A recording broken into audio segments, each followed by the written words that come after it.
Sveiki!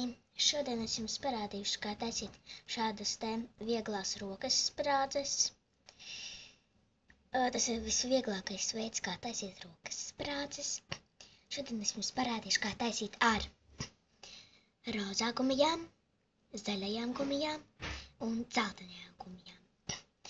Ja jūs vēlaties vieglāk, tad taisāt, pārvietojiet gumijas ar šādu te speciālo āķīti. Jums nederēs šādi te āķīši, jo viņi lokās un nebūs kvalitatīvi. Un vēl jums būs vajadzīgi šādi te āķīši, bet priekš rokas sprādzes ir vajadzīgs tikai viens. Tad sāksim. Ņemam mūsu pirmo gumiju un saliekam uz pirkstiem asotniekā. Šādi te. Redzat?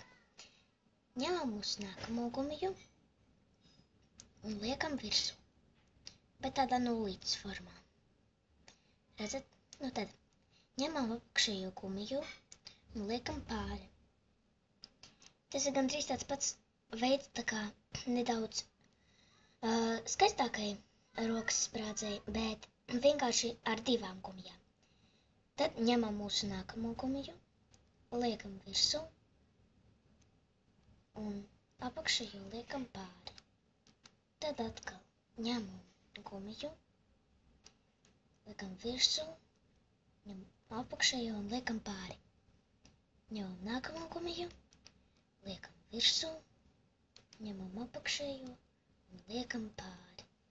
Tātad ar āķīti būs tāpat, tikai liekat virsū, paņemat un vienkārši liekat pāri.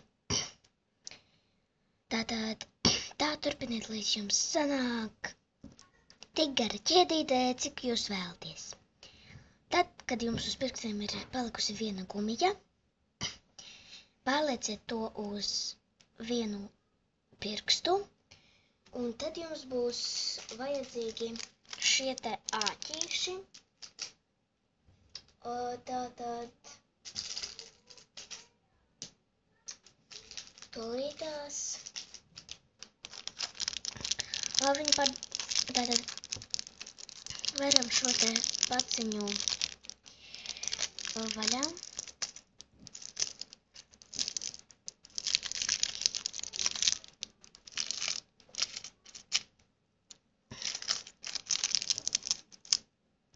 Kad esam dabūjuši āķīti, tad tā nedaudz pavelkam un ieliekam abus šo gumiju, tātad ieliekam šo gumiju iekšā vienā āķīšu pusē. Tad šie tādi āķīši S formā, bet ir arī tādi C formā. Tie arī derēs.